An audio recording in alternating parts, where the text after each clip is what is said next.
Hello, Pisces. Happy New Year. Welcome to your January 2025 tarot card reading. So let's go ahead and get started here.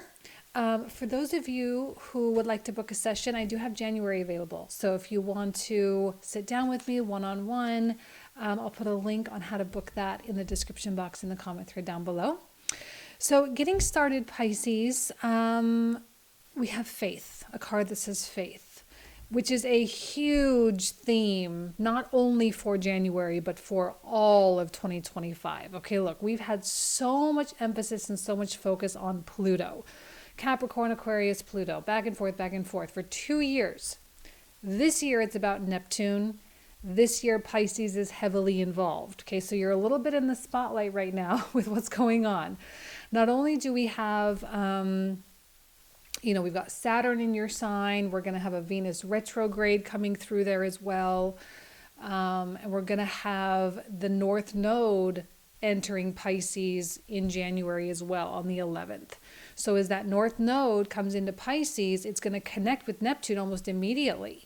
And Neptune and Pisces is very much about faith.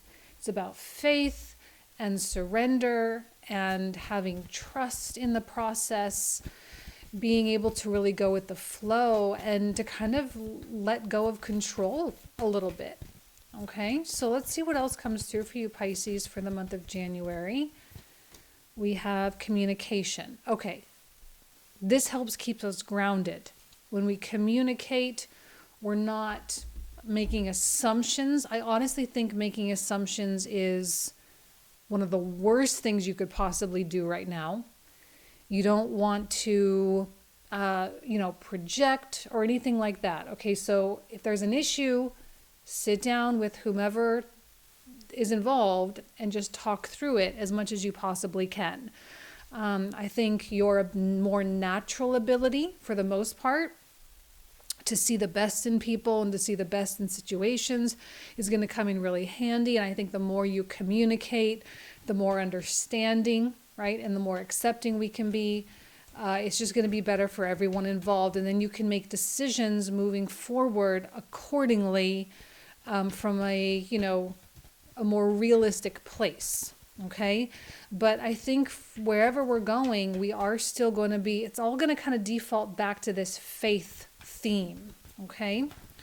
All right. So starting up, oh, I love this. Okay. Knight of Coins. I love the Knight of Coins because as the North Node comes into Pisces, of course, the South Node moves into Virgo. Here's the Virgo card. So Virgo reminds us that the big dream in Pisces is made up of many, many, many little building blocks, which is Virgo, okay? All the little daily habits, all the little minuscule choices that we make. And we have to take responsibility and hold ourselves accountable for those small things so that the big things can come to fruition. Now, the Knight of Coins isn't especially fast. Okay, so as we move into January, keep in mind that not only are we preparing for the nodes to switch, but we're also looking for Mars moving into Cancer again as he's retrograding back from Leo into Cancer.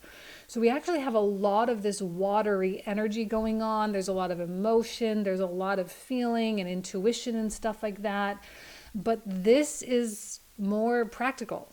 It's more just, okay, wake up. Here's my schedule. This is what I need to do today. This is how we can get things done. And da-da-da-da-da-da.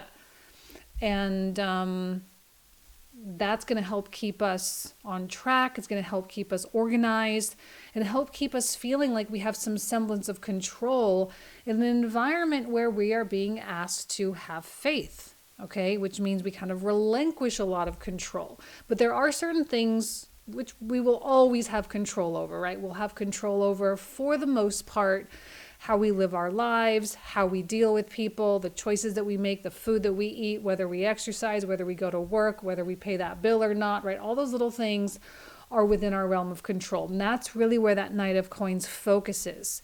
And that is how the world turns, right? That's how we turn this new world over. That's how we embrace all this change with Pluto, right? We talked about it over and over and over, all this change. It's been the theme for so long.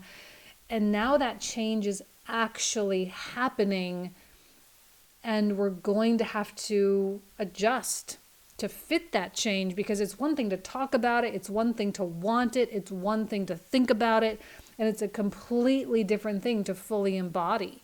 And this is our opportunity here to fully embody the changes that we wish to seek. And that is what is going to create this new chapter. I mean, yes, Pluto coming into Aquarius plays a big part of it, but the nodes coming into your sign, or the North Node rather, coming into your sign is also going to play a huge part in that as well. And throughout the course of all of 2025, Saturn and Neptune are going to be in this incredibly tight dance together. So Saturn, which is in your sign, is kind of starting to really get into that conjunction mode. So like we're really on the precipice of like all of this old stuff just melting away. Okay. I mean, it has been, we've been feeling it, but now it's like it's becoming a reality. Okay. So here we have this two of Swords, which indicates a crossroads or a choice point. And we have to really take a step back and think, okay, well, which direction suits us best? Now, usually when we have a Two of Swords, it's best to take our time, to sit back and really feel our way through. There's a lot of feeling, a lot of intuition, which is great. So we have to find that medium ground between intuition and feeling and practicality. What makes sense on paper, right? In a black and white kind of way. Where's the middle ground? And sometimes this can get a little gray. It's not always so clear cut. And so if we find ourselves in the gray, which this Faith card suggests that there is going to be some gray area, we need to kind of allow time so we can sift through it, so that we can have the clarity that we need in order to be making bigger decisions. It's a great time to ask a lot of questions with this communication as key card. You know, there's really no reason why you should be holding back. There's no reason why you should be, keeping your mouth closed when you should be talking. You should talk to people, ask those questions. Get informed, research, learn. Okay, look, we got the Pisces card here too. We've got Pisces and Virgo, so that axis is absolutely being represented here with the North Node in Pisces, South Node in Virgo. So here, okay, Two of Swords. I said gray area, and clearly here it is, right? The haze. This is what Neptune does. Okay, we have to expect a lack of clarity. Now, keep in mind that you can have a lot of clarity in terms of the grand vision. And probably you do. Probably you have some semblance of an idea of exactly where you want to go and exactly how you want this to be. You sit down, you put together your vision board, like you know what that looks like. But it's the pathway and which pathway that seems to be the confusing part, at least right now. Maybe you don't know, like, well, okay, you have this big dream, but you don't know where the money's going to come from. You don't know the people that are going to be involved. You don't know exactly how things are going to be pieced together, right? So we move forward in faith, which the Knight of Cups is so good at, because he does have kind of a meandering spirit to him. Now, he is still a knight. We've got a lot of that knight masculine energy, that warrior energy. So it's slower moving, but clearly you're not sitting back and doing nothing. You're clearly doing as much as you can right now with what you've got. And as little pieces of the puzzle come in one at a time and fill themselves in, you can continue to push a little bit and a little bit and a little bit and a little bit. It's not going to go from here to here real quick. It's going to be in little steps. So please go easy on yourself this month, Pisces, as it is like real baby steps is what I'm hearing, okay? And it's only because there is such a requirement for you to trust this process. I'm also kind of seeing some temptation with that Seven of Cups. That there are going to be options that are quite tempting for you, Pisces. That there are going to be options that look shiny, they look sparkly, they look very attractive, and yet there's still going to be resistance to those options because you know in your heart of hearts, in your intuition, this is why you have to take your time with things, because I feel like this could initiate impulse. And I don't think now is a good time to impulsively do something, especially if it requires a big investment on your part. Now, let's say you've been out of work for a long time and you're looking for a new job and you happen to get a job. I'm not telling you to not take that job, and I don't want you to interpret that as being impulsive, okay? Impulsive means today you're not thinking about it, tomorrow you are, and then like the very next day you're doing something about it. And it's like boom, boom, boom, boom, boom, one thing right after the next, right? It's like give ideas time to percolate. All right? Because there's going to come a time, and it's not going to be that long. Like, yes, take your time, but there is going to come a moment where you are ready to jump off this cliff, ready for this new beginning, ready to take a chance. And I think your heart is so open to this, Pisces. I mean, I feel like this is actually you really in your element. This is the epitome of what being a Pisces is really all about, which is belief, right? It's just believe. That's the motto of Pisces is I believe, and believing that it's going to work out, believing that the money will come, believing the opportunities will present themselves, believing in other people. Now, not to your detriment, of course, your communication is key. I know you're going to be collecting a lot of evidence, the way that Pisces can be so investigative. I get that, right? You're going to be collecting a lot. Communicating, gathering a lot of information. So this is not in ignorance, and it is not naive, but there will come a moment where you feel this readiness to kind of take that leap, and it is such an open-hearted place from which you're doing this. I kind of think you like the not knowing. You know, you like the open end, the open questions right now. You like that there isn't any one specific track that you have to take. We're going to probably be feeling that for a long time because of now. There's a lot culminating around Neptune right now. It's not just the node coming into Pisces with Neptune. It's Saturn building. We've got a Venus retrograde in there. Before we know it, Mercury will be involved. Okay, we've got the sun coming in. So eventually, like around Pisces season, late February, beginning of March, like 5 planets, 5 things are going to be happening in there. Okay, so there's a lot going on. Plus, we're building up to eclipse season and all of that too. So you're in your element, you're in your vibe, you're in your strength. And like, again, you have to stay grounded. Knight of Coins is here to like say, hey, we still have to like get all this stuff done. So I know you're going to be focused. I know you're going to be working hard, but it's going to be really hard to resist that big picture pulling you up very, very high as the North Node comes into Pisces. The big picture, the dream, the fantasy, the ideal. It's going to keep lifting us up higher and higher and higher and higher. And there's going to come a moment where you say, okay, I'm ready to take this leap, even though I have no idea if there's a soft landing or not, but I'm ready. I'm ready to take the chance. Okay? All right.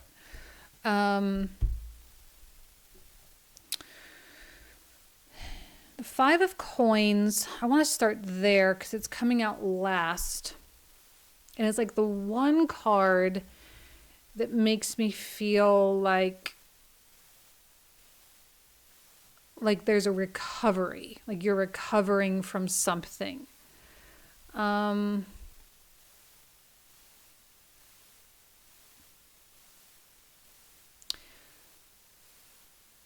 What's funny is I didn't feel any fear at all. I felt no fear with any of this. I'm wondering if there's going to be just a little blip on the radar. We'll see what clarifiers come out for this because I'm not really all that concerned about it. but I feel like there's a little blip in the radar that's going to make you think you took a wrong turn. I don't feel that it's necessarily real. And this may come as some kind of a loss of some kind. All right. Now, this may happen, late January. So, really, the beginning of Aquarius season, where you realize like maybe there was an expense that you had to incur, or there's some kind of lack or scarcity that you have to encounter. And that makes you doubt, like, am I doing it right? Did I take a leap of faith when I shouldn't have? Did I not collect enough information? Like, oh my gosh, this is going the wrong direction. I really don't think it is. I think what's happening is that Neptune is requiring everything to get out of the way. That's kind of what Neptune does. He's a planet of sacrifice. He's a planet of loss. But those things only happen when we're too attached to things, or when we rely too heavily, or we're too dependent on things. Neptune just very sneakily comes in and says, I'm just going to take this away from you, and let's just see how you fare at that point. So I don't think this is a real hardship. I think it's a perceived hardship, right? Let's say it's an expense. All of a sudden, boom, you have this big expense come in, and you're like, oh my gosh, that was so dumb that I made this leap or did this move. I was so careful. I thought about it. I took my time. I followed my intuition. I did all this, and look at where it got me. This is not evidence that you made the wrong choice. Okay. This is evidence that things are getting out of the way, because I want us to come back here. Queen of Wands is very tenacious. Okay. She's got this appetite for progress and success and to create things. And she really goes, I always say she's like my bulldog, right? Once she's got that bone in her mouth, she is not letting go. And she just goes really hard at stuff. And she just continues to press and press and press. And so there is this aggression toward it. Like, once you take the leap, like, you're committed, you are all in, there is no turning back at all. And that in turn, that energy, that energetic shift, right? Because we kind of do have a shift here from the beginning of January into kind of like middle to late January. Maybe this is around the turn as we transition from Capricorn to Aquarius, because this feels very Capricorn to me. It's real slow. And then boom, immediately we kind of hit that radical change. The sun comes into that conjunction with Pluto. Boom, we take the leap, and it creates something.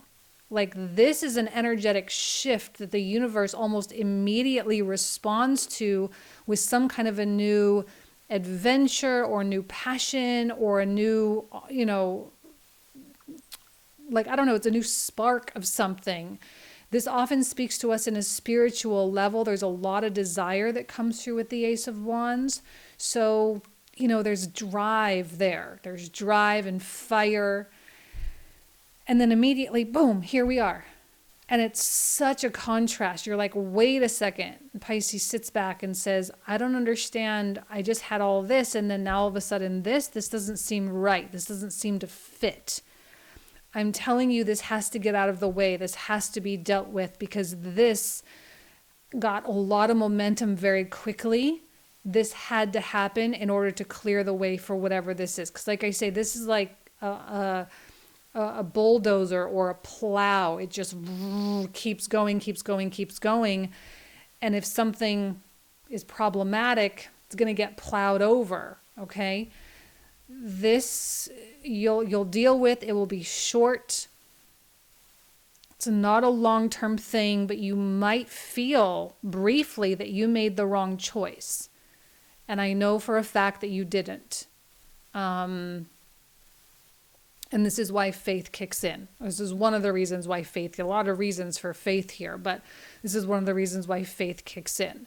It's always hardest to have faith here. Well, I don't know if it's hard or easy. Is it easy to have faith in hard times, or is it easy to have faith in good times?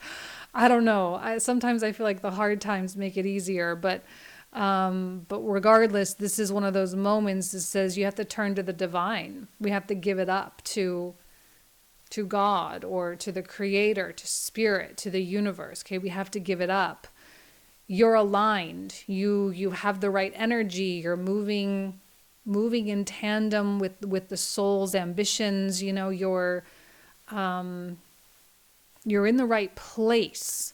Now, that is a theme that has been coming out in pretty much every 2025 reading that I've been doing for people on a private level. And I want to bring it here to the general level on these YouTube videos where we talk about 2025 as a year of positioning. Because we went through so much with Pluto going back and forth between Aquarius and Capricorn. And yet I don't know that there was as much progress or as much change as we had hoped or would have liked. I feel like many people just felt really stuck the past 4 to 5 years. And now we can finally feel those screws coming loose a little bit and things are kind of falling apart a little bit. So now there's some wiggle room. And this is a time for us to completely reposition ourselves for new degrees of success. So for example, let's say you want financial success. Well, this is a time for you to position yourself in such a way. So you start, getting the investments set up. You start thinking about your revenue streams. You start learning new things. You start learning how to trade or read stock charts or whatever. Like whatever it is you need to do, you start doing that so that you can be properly positioned to have financial success. Right? So this is a year of repositioning. And I feel like that's what's happening here. Is you've already begun the repositioning process, but when you reposition, actually, you're going to realize that initial position where you were is now lost. So you're like losing the old, but you're positioned better. Okay, so that's kind of what I'm coming up with that. Anyway, that was a really long, totally unnecessary explanation. I just wanted to bring that in for you, okay? Because I don't want you to be scared of that. All right, Pisces, let's take a look at the clarifiers, okay? So for those of you who are new, I'm going to pull out 27 new cards, and we're going to talk about these in the comprehensive reading for another 25 to 30 minutes. So it's like a whole second reading. We get a lot more in detail. So if you want to join, again, the link is in the description box in the pinned comment thread down below. So let's go ahead and see what comes through, Pisces. 2 of Wands. Kind of feeling kind of like a no-nonsense type of deal coming from you right now. Queen of Cups. 5 of Wands. The Sun. Beautiful. Love the Sun. 6 of Swords. More slow energy, but movement nonetheless. Strength. It's going to take a lot of self-awareness to not get caught up in those confusing energies. We definitely don't want to be getting caught up in all the noise. Yeah. Okay, 9 of Swords really solidifies that. The Emperor. 7 of Coins, King of Wands. Loving the masculine energy coming out for you this month. And they've got a little feminine in there too. A nice balance. Wheel of Fortune. I really think this coincides with the beginning of Aquarius season. I'm not going to lie. Oh, 2 wheels. Wheel of Fortune and the World card. 9 of Cups. 7 of Wands. Queen of Swords. 4 of Coins.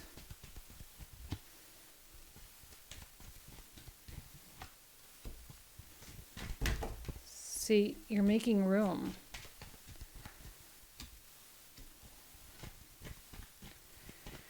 That Ace of Wands is going to have a cost. The way many things have a cost. Okay, this is where we're going to pick up. All right, Pisces. So if you want to join, you are more than welcome. Thank you all so much. I hope you have an amazing January, and I'll talk to you soon. Take care.